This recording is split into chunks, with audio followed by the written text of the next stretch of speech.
For he must reign until he has put all his enemies under his feet, and the last enemy to be destroyed is death. Father, grant us so to die daily to sin, that we may evermore live with him in the joy of his resurrection. Amen. You may be seated.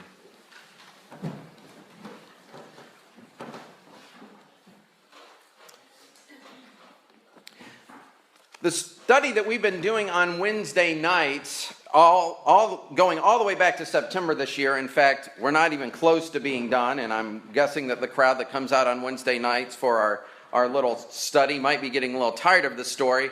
Has been all about King Saul and King David and Samuel the prophet, and we thought that we could get through both the books of 1st and 2nd Samuel on Wednesday nights over this year, but I'm not so sure we're going to get there because we skipped a whole bunch of stuff in 1 Samuel and just got to the end of it 2 weeks ago. And we only have 6 more weeks of kind of the study to go.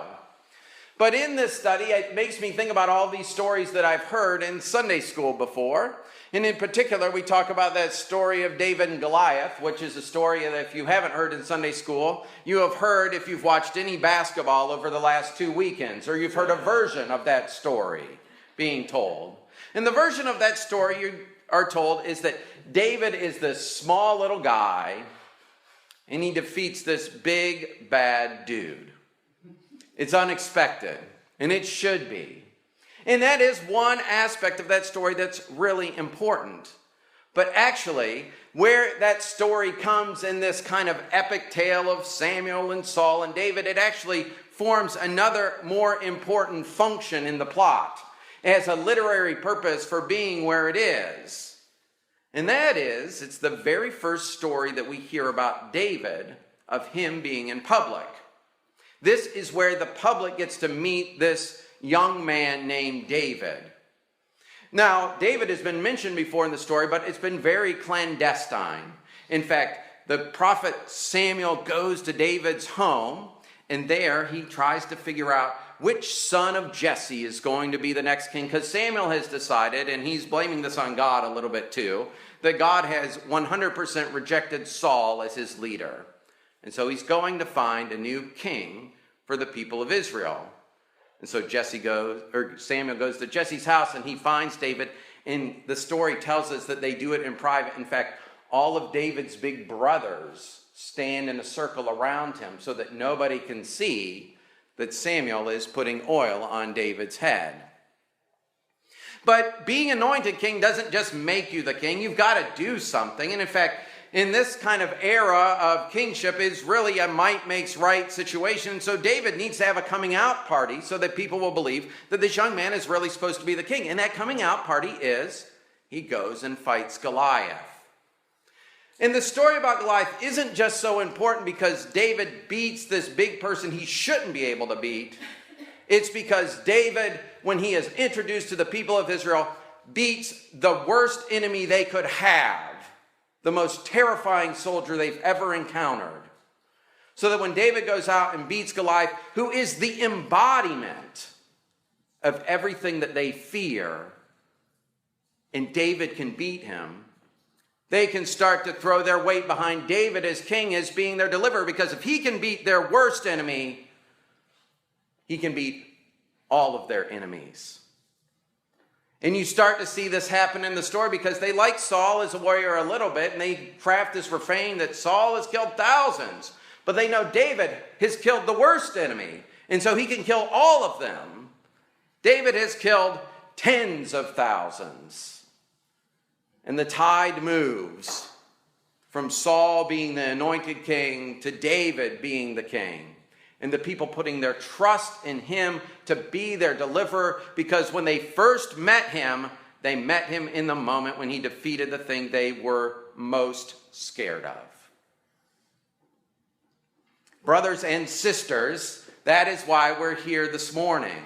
Those stories of the Old Testament aren't just there to catalog some journalistic story about how people lived in those days. They were there to give us the template and the form so that we might understand what it is that Christ has done for us. Because that is what has happened this morning when that tomb was empty. Jesus has defeated our most feared enemy. And if Jesus can do that, we can have confidence that he can defeat all of the other enemies that we have. When that tomb was empty, it meant that we had nothing else to fear any longer. Because if Jesus could defeat death, that thing which is our true and most fearsome worry, Jesus can defeat any of the things in our lives that make us scared and make us anxious. Now, it is not my goal to make people feel guilty this morning when you feel scared because you've encountered the risen Christ. You have encountered the risen Christ, but guess what? You're still scared, and I'm still scared, and I'm still afraid, and I still act out in fear from time to time. But when I do that, I remember the resurrection, and I have to remember that if Jesus beat the thing that makes me most fearful, he can beat all of those other things that make me fearful. Now, this season of Lent, I've really been trying to talk about how we make these things happen in our lives. How does this season of Lent make any sense? And one of the ways that I've done it is I've talked to it about practicing things. And we started on Ash Wednesday by practicing how to die. And on Lent 1, we practiced how to be tempted. And on Lent 3, we practiced how to leave the wilderness. And on Lent 5, we practiced how to wash other people's feet and allow our own feet to be washed. But I'm telling you, folks, I had an ulterior motive for teaching you to practice these things. Because if there's one thing we need to practice most of all, it is resurrection. We need to find those places in our lives that are haunted by the only tool that death has, which is fear. And we need to hit it head on with the resurrection of Jesus Christ. We need to find ways that even though we have encountered Christ and we know that we should not be afraid, we know that we should have confidence that he can take care of all of the things that give us worry, it doesn't happen overnight. And in fact, Christ is raising us by degrees in the ways that we practice being raised again. And that's my commission to you all this morning, as it is the commission that Paul is making to the church at Corinth as well. If you have an enemy, it has already been defeated by Christ, and you should be reminded of that. So when you're sitting there and the anxiety starts to bubble up, that you aren't loved by the people around you as much as you think you are loved, or in the way that you need, or a way that makes you feel lonely, I can tell you, rise again. Because Jesus has built that. And the fear that comes in that moment is not the fear that comes from a real place. It comes from a defeated enemy. It comes from that person of death. And when you encounter a person on the street that looks different from you, and you feel as though they might be a danger to you because they don't drive the same car you drive, or the clothes that you wear, and live in the same kind of home you live in, or they live in a neighborhood you would never live in, that fear, though we think it might be something that is just protective, that fear comes from a place that death wants to incite in us. Because many times those are not folks we need to fear. And when you do that, you need to say to yourself, I have encountered the risen Christ, and the risen Christ has defeated death. And he has defeated my fear as well. And when you pick up the paper and you watch the news and somebody tells you you should be afraid, you say to the TV, I should not be.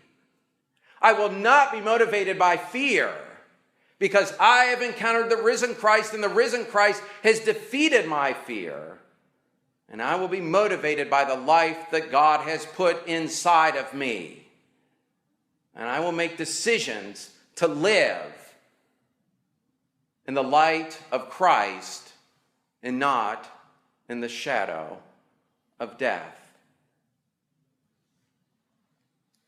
We all have opportunities every day to practice being raised again. You know why we practice it, folks? We practice it and we become raised again and resurrected by degrees, so that in that last moment, when we are confronted by the actual thing that we fear, the last enemy, that of death, we practice for a lifetime so that when we are there, we are confident and we know that Jesus is our deliverer in that moment.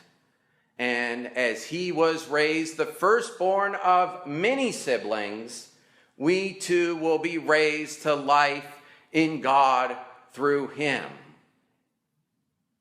Practice makes perfect. And in that perfect moment of our death, it will be our victory. And Jesus is the victor. Amen.